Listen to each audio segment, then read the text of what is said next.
থাপ্পড় তো খাওয়ারই ছিল।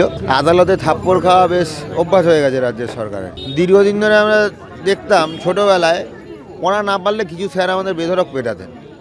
একটা সময় হয়ে যেত যে তারা মারবেন, এটাই স্বাভাবিক। আর রাজ্যের সরকারও সিধা হওয়ার নয়, রাজ্যের শিক্ষা শেষ করেছে, স্বাস্থ্য শেষ করেছে, এমনকি রাজ্যের মানুষকে শেষ করতে যায়, সেটাই হচ্ছে ওদের পলিসি। আর তার বিরুদ্ধে প্রতিবাদীদের জয় থাকবে। অনেকে মহান্তরা লড়াই করেছে, আবার কোর্টে গিয়ে প্রমাণিত হয়েছে যে তারা সত্যি।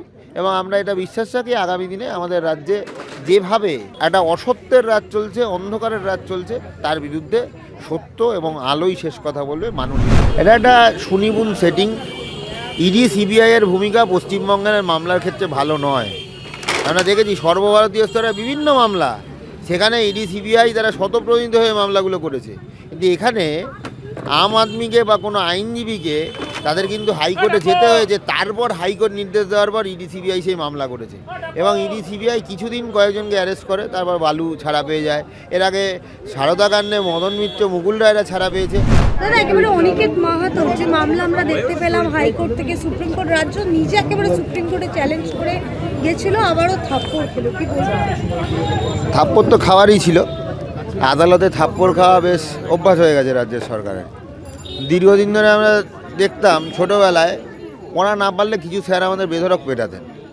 একটা সময় হয়ে যেত যে তারা মারবেন, এটাই স্বাভাবিক। আর রাজ্যের সরকারও সিধা হওয়ার নয়, কেবলমাত্র প্রতিবাদ করেছে বলে। কী নিয়ে প্রতিবাদ করেছিল? ওরা একটা কলিগ, একসাথে পড়াশোনা করতো, তাকে ওরকমভাবে নৃশংসভাবে ধর্ষণ খুন করা হয়েছে। আর রাজ্যের সরকার তাকে ক্রমাগত সাবপ্রেশন অফ ফ্যাক্ট করছে, ধামাচাপা দেওয়ার চেষ্টা করছে। তার বিরুদ্ধে প্রতিবাদ করবে না? তারপর পিজিডির পর তার পোস্টিং, সেখানে কাউন্সিলিংয়ের মাধ্যমে পোস্টিং হওয়ার কথা, এমন জায়গায় পাঠিয়ে দিচ্ছে ডিপার্টমেন্ট নেই। রাজ্যের শিক্ষা শেষ করেছে, স্বাস্থ্য শেষ করেছে, এমনকি রাজ্যের মানুষকে শেষ করতে যায়, সেটাই হচ্ছে ওদের পলিসি। আর তার বিরুদ্ধে প্রতিবাদীদের জয় থাকবে। অনেকে মহান্তরা লড়াই করেছে, আবার কোর্টে গিয়ে প্রমাণিত হয়েছে যে তারা সত্যি।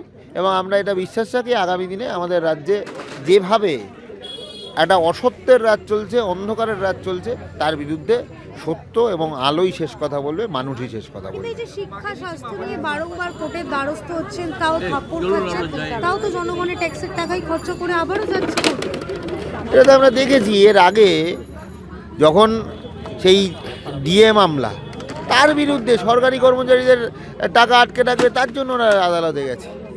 বারবার হাইকোর্ট একের পর এক নিয়োগ দুর্নীতি, সেখানে চুরি করেছে প্রমাণিত হয়েছে, রায় দিয়েছে, ট্যাক্সের টাকা খরচ করে চলে যাচ্ছে সুপ্রিম কোর্টে। আমরা দেখেছিলাম এর আগে একবার মমতা ব্যানার্জি কলকাতার রাস্তায় একটা মিছিল করেছিলেন, তাদের সামনে অ্যাপ্রন লাগিয়েছিলেন সবাই, আমরা সবাই চোর। এটাই হচ্ছে আসল তৃণমূলের কথা। আমরা সবাই চোর, আমরা চুরি করব, আমরা দুর্নীতি করব, আমরা টাকার পকেটে ভরবো, আমরা ফুলে পেঁপে উঠবো, মানুষজন খেতে পাবে না, পড়াশোনা পাবে না, চাকরি পাবে না, একদম সর্বশান্ত হয়ে যাবে মানুষজন, কেউ কিছু বলতে পারবে না। আর কেউ যেই কোনো কথা বলবে তখন সাথে সাথে যাবে আমাদের টাকাগুলো খরচ করে আদালতে। কিন্তু আমরা বলছি, বিচারে কখনো সেটিং শেষ কথা বলবে না, মানুষের লড়াই শেষ কথা বলবে। দাদা, এই যে চার্জশিট, প্রাইমারি চার্জশিটে অভিষেক ব্যানার্জির নাম, অন্যদিকে কালীঘাটের কাপড় কণ্ঠস্বর, একাধিক প্রমাণ, একাধিক অভিযোগ, তারপরেও অভিষেক ব্যানার্জি গ্রেফতার হচ্ছে না, কালীঘাটের কাপড় জামিন পেয়ে যাচ্ছেন, পার্থ জামিন পেয়ে যাচ্ছেন, তদন্ত কোথায়? এটা একটা সুনিপুণ সেটিং। ইডি সিবিআইয়ের ভূমিকা পশ্চিমবঙ্গের মামলার ক্ষেত্রে ভালো নয়। আমরা দেখেছি সর্বভারতীয় স্তরে বিভিন্ন মামলা, সেখানে ইডি সিবিআই তারা স্বতঃপ্রণীত হয়ে মামলাগুলো করেছে। কিন্তু এখানে আম আদমিকে বা কোনো আইনজীবীকে তাদের কিন্তু হাইকোর্টে যেতে হয়েছে, তারপর হাইকোর্ট নির্দেশ দেওয়ার পর ইডি সিবিআই সেই মামলা করেছে। এবং ইডি সিবিআই কিছুদিন কয়েকজনকে অ্যারেস্ট করে, তারপর বালু ছাড়া পেয়ে যায়। এর আগে সারদা কাণ্ডে মদন মিত্র, মুকুল রায়রা ছাড়া পেয়েছে।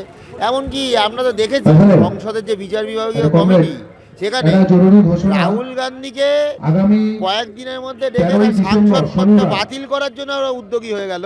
কিন্তু তৃণমূলের যে সাংসদরা হাত পেতে টাকা নিল নারদা দুর্নীতিতে, তাদের কারোর বিরুদ্ধে এখনো অব্দি বিচার বিভাগীয় তদন্ত তারা শুরু করতে পারল না। দেখুন, বিকাশ রঞ্জন ভট্টাচার্য আইনজীবী, আইনের পথে চলবে এবং আইনের কথা বলার জন্য মানুষের হয়ে তিনি লড়াই করছেন।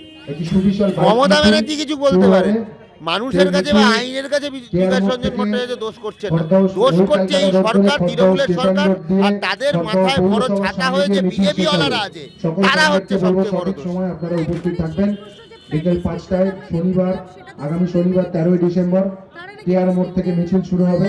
সেই মিছিল শেষ হবে খড়দহ পৌরসভার সামনে কমরেড কালীপদ আমরা চক্রবর্তীর স্মরণ কোনো সভা। মানুষকে হিন্দু মুসলিম সেই হিসাবে দেখতে চাই না, মানুষের প্রথম পরিচয় মানুষ।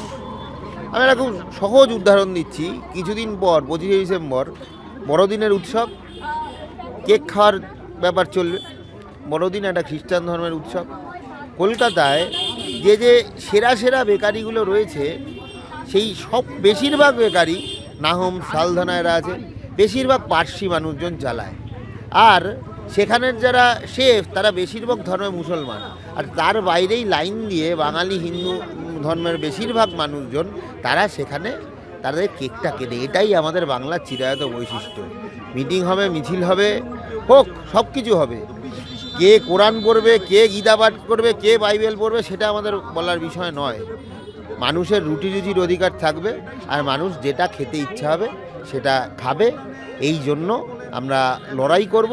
আর যারা এই দাঙ্গার নামে, বিভাজনের নামে মানুষের সর্বশান্ত করার চক্রান্ত করছে, তাদের বিরুদ্ধেও আমরা লড়ে নেব।